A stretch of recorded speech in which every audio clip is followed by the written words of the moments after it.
Assalamualaikum warahmatullahi wabarakatuh. Perkenalkan, nama saya Ardianzah, NIM 2335204. Mata kuliah Pengantar Ilmu Hukum. Dosen pengampu Bapak Zulkifli SHMH CLA.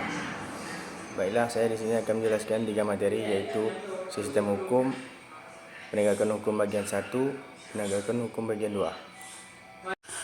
Sistem adalah suatu kompleksitas elemen yang terbentuk dalam suatu kesatuan interaksi proses. Masing-masing elemen terikat dalam satu kesatuan hubungan yang satu sama lain saling bergantung, interdependence of each part. Sedangkan hukum, yaitu dalam perkembangannya justru memunculkan dua pendapat, yaitu pendapat pertama diantaranya menyatakan bahwa tidak mungkin memberikan definisi tentang hukum yang sungguh-sungguh dapat memadai kenyataan. Hukum sebagai suatu sistem. Hukum itu sendiri bukanlah sekedar kumpulan atau penjumlahan peraturan-peraturan yang masing-masing berdiri sendiri-sendiri. Arti pentingnya suatu peraturan hukum ialah karena hubungannya yang sistematis dan peraturan-peraturan hukum lain. Kemudian masih dikenal sistem hukum perdata, sistem hukum pidana, sistem hukum administrasi. Di dalam hukum perdata sendiri terdapat sistem hukum keluarga, sistem hukum benda, sistem hukum harta kekayaan, dan sebagainya. Sistem hukum merupakan sistem terbuka, mempunyai hubungan timbal balik dengan lingkungannya. Sistem hukum merupakan kesatuan unsur-unsur, yaitu peraturan penetapan, yang dipengaruhi oleh faktor-faktor kebudayaan, sosial, ekonomi, sejarah, dan sebagainya. Adapun komponen sistem hukum tersebut adalah masyarakat hukum, budaya hukum, filsafat hukum, konsep hukum, pembentukan hukum, bentuk hukum, penerapan hukum, evaluasi hukum. Selanjutnya, sistem hukum di dunia. Yang pertama, civil law. 11. Civil law adalah sistem hukum yang banyak dianut oleh negara-negara Eropa kontinental yang didasarkan pada hukum Romawi. Sistem civil law memiliki 3 karakteristik, yaitu 1. Adanya kodifikasi, 2. Hakim tidak terikat kepada presiden sehingga undang-undang menjadi sumber hukum yang terutama, dan 3. Sistem peradilan bersifat inkuisitorial. Yang kedua, common law. Berikutnya adalah sistem hukum common law. Adalah sistem hukum yang dianut oleh suku-suku Anglika dan Saksa yang mendiami sebagian besar Inggris, sehingga disebut juga sistem Anglo-Saxon. Yang ketiga, hukum Islam. Hukum Muslim law. Hukum Islam, Islamic law. Di Arab disebut syariah. Jalan yang benar. Hukum Muslim adalah sistem aturan-aturan hukum agama. Karena alasan-alasan yang wajar, syariah berperan penting terutama pada wilayah-wilayah hukum yang secara rinci dalam sumber-sumber hukum Islam, terutama dalam wilayah hukum keluarga, hukum waris, dan sampai taraf tertentu dan wilayah hukum pidana. Baiklah, saya akan lanjutkan materi yang kedua, yaitu penegakan hukum bagian 1. Pertama, pemahaman penegakan hukum.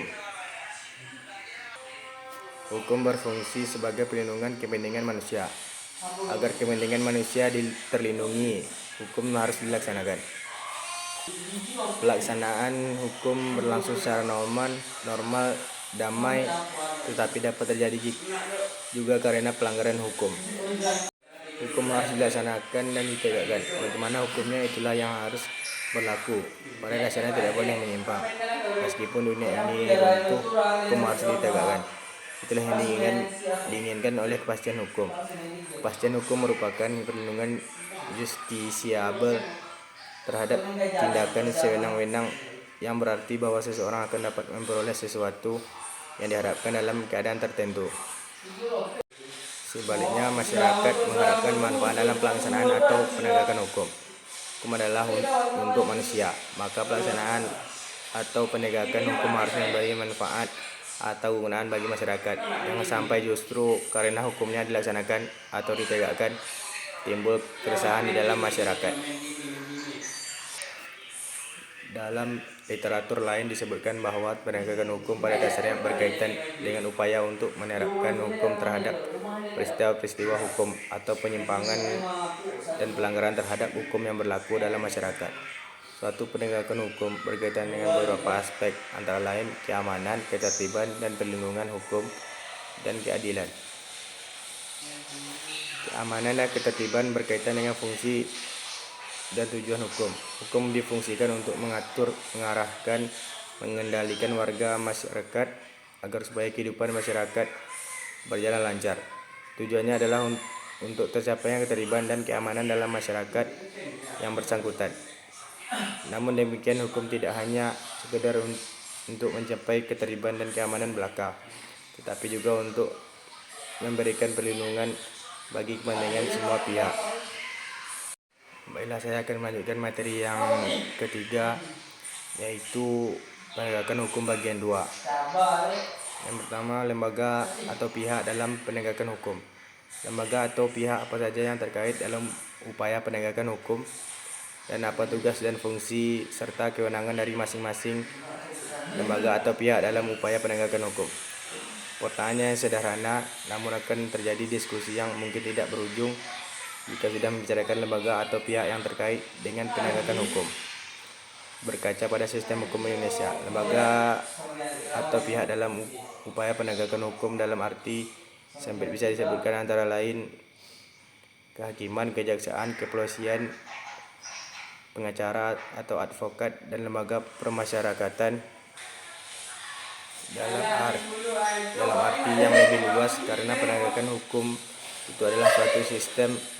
Maka selain lembaga yang telah disebutkan sebelumnya, dapat disebutkan juga lembaga-lembaga seperti Komisi Pemberantasan Korupsi, Komisi Yudisial, Ombudsman Tentara Nasional Indonesia, dan Kementerian Hukum dan HAM RI. Lembaga-lembaga ini terkait baik secara langsung maupun tidak langsung dalam sistem penegakan hukum di Indonesia. Belum lagi dengan lembaga-lembaga yang secara khusus spesialis terlibat dalam penegakan hukum seperti Badan Penyelesaian Sengketa Konsumen, Arbitres, dan lain-lain. Berikut akan diberikan pemahaman secara singkat tentang beberapa lembaga penegak hukum di Indonesia. Yang pertama, Kepolisian RI diatur dalam Undang-Undang Nomor 22 Tahun 2002 tentang Kepolisian Negara Republik Indonesia atau Undang-Undang Polri. Dalam pasal 2 disebutkan fungsi kepolisian adalah salah satu fungsi pemerintahan negara di bidang pemeliharaan keamanan dan ketertiban masyarakat, penegakan hukum, perlindungan, pengayoman, dan pelayanan kepada masyarakat. Yang kedua, Kejaksaan RI diatur dalam Undang-Undang Nomor 16 Tahun 2004 tentang Kejaksaan Republik Indonesia atau Undang-Undang Kejaksaan. Dalam pasal 2 ayat 1 disebutkan kejaksaan adalah lembaga pemerintah yang melaksanakan kekuasaan negara di bidang penuntutan serta kewenangan lain berdasarkan undang-undang. Tugas dan wewenangnya diatur dalam pasal 30 sampai 37 Undang-Undang Kejaksaan. Yang ketiga, Kekuasaan Kehakiman RI diatur dalam Undang-Undang Nomor 48 Tahun 2009 tentang Kekuasaan Kehakiman atau Undang-Undang Kekuasaan Kehakiman. Dalam pasal 1 angka disebutkan kekuasaan kehakiman adalah kekuasaan negara yang merdeka untuk menyelenggarakan peradilan guna menegakkan hukum dan keadilan berdasarkan Pancasila dan Undang-Undang Dasar Negara Republik Indonesia tahun 1945.